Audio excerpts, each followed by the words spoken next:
Making candles is a lot of fun, but making money from your candles, that's even more fun.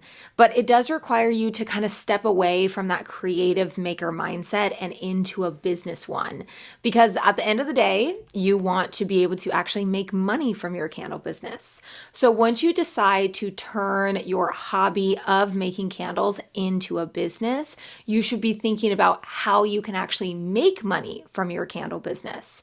And in today's episode, I'm going to be diving into 5 different ways that you can increase your profit so that you can make more money in your candle business.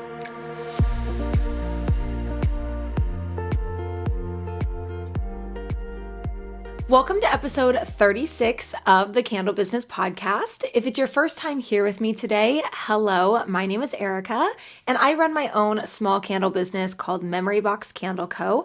with my husband, Chris. We also do have a very rambunctious 1.5-year-old son that keeps me on my toes all the time when I'm not working on the candle business.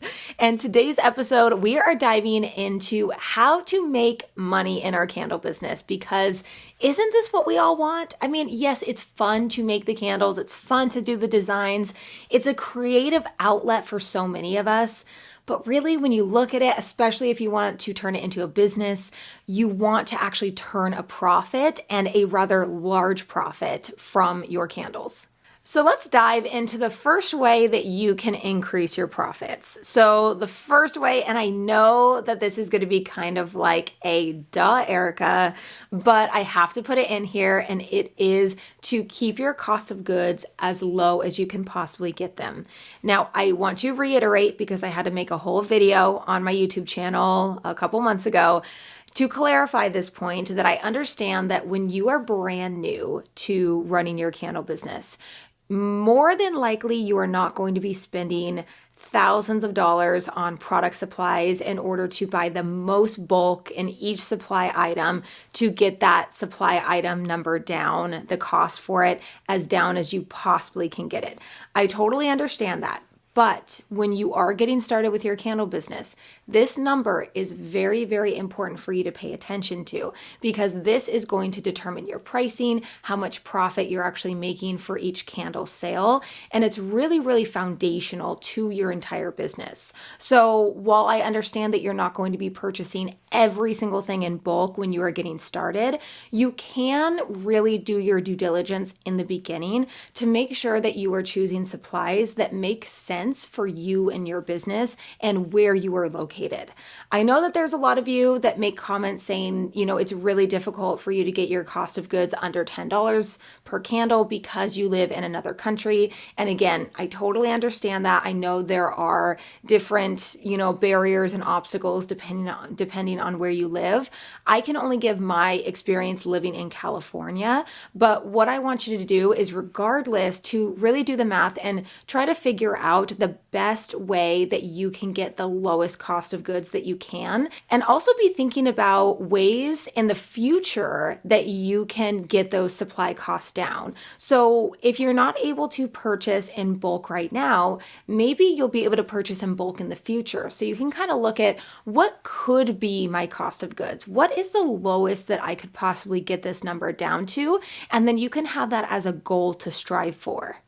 If you're thinking about starting a candle business, whether you're in the testing phase or you're preparing to launch, I have something that's going to make your life so much easier.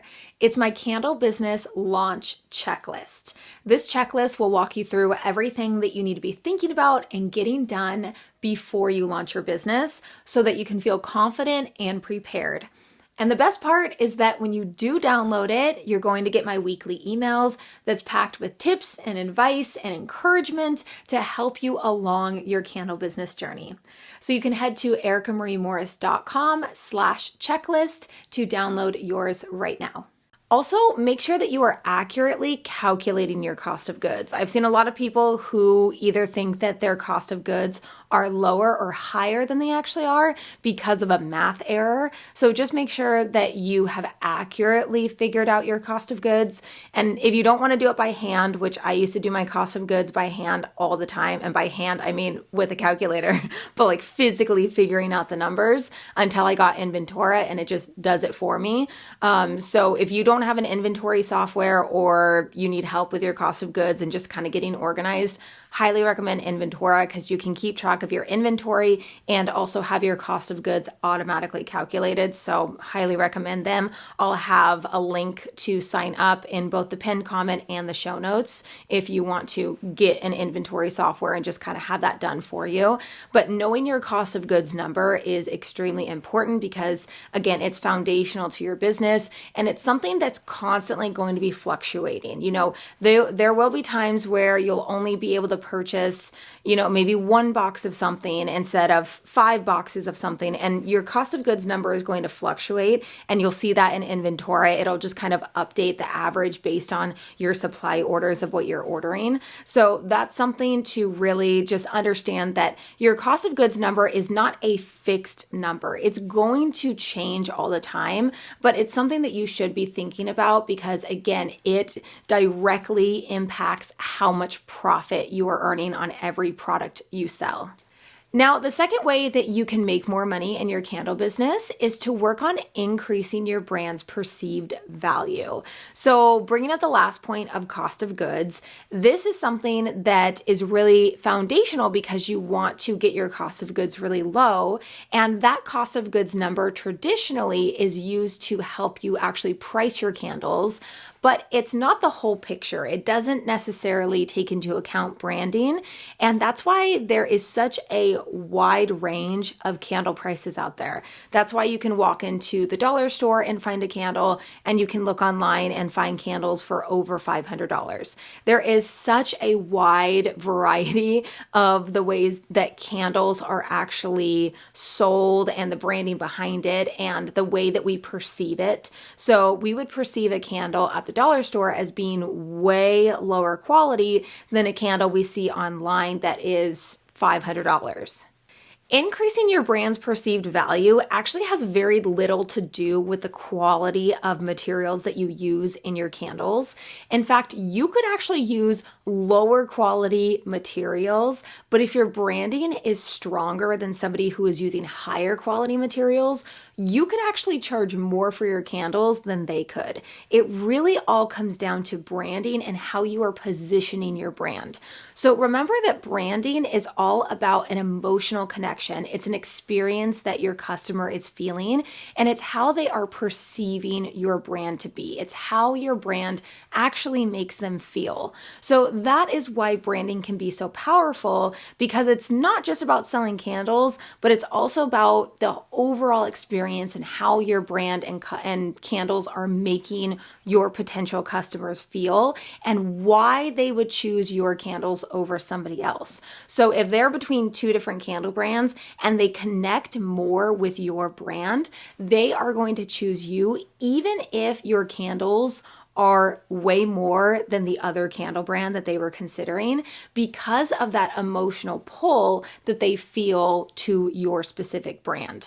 And I know that branding, again, can be kind of confusing to figure out for yourself. So if this is something that you're struggling with, definitely join the waitlist for my upcoming course. I will have a link down in the comment section below, as well as in the show notes, but you can go to ericamarieMorris.com/cc waitlist.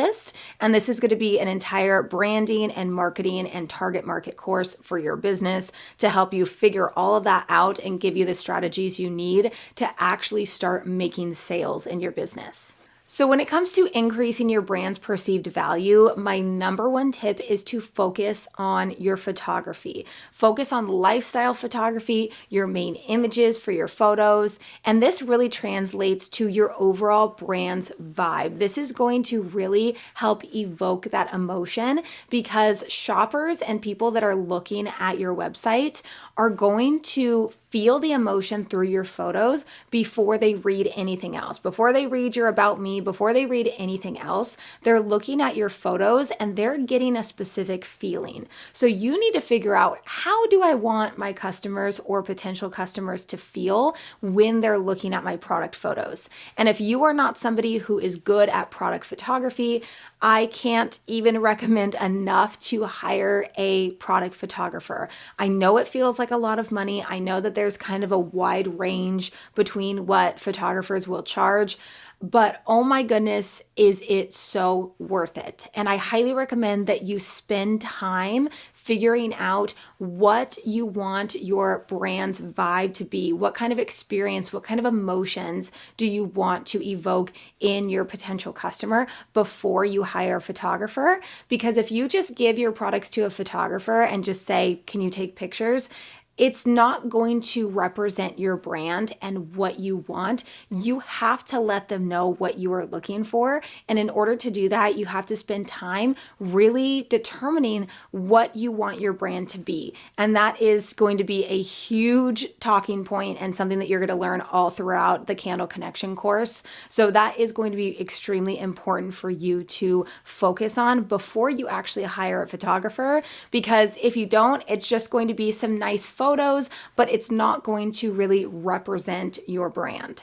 The third way that you can make more money in your candle business is to incentivize your customers to spend more money on your website. So a big thing that I'm working on right now is trying to increase my average order value. So this is how much dollar amount wise each individual customer is spending on my website. So a few different ways that I would recommend that you implement on your own website, you could do one or all of these, is to offer different ways that will encourage and incentivize and give your customers who are already purchasing from you or want to purchase from you a reason to spend even more. So the first way, and this is something that a lot of businesses do, is offer a free shipping incentive. This is something that I wish I could do, trust me, but we offer free shipping. So that in and of itself, I know is something that pushes people to make a purchase because,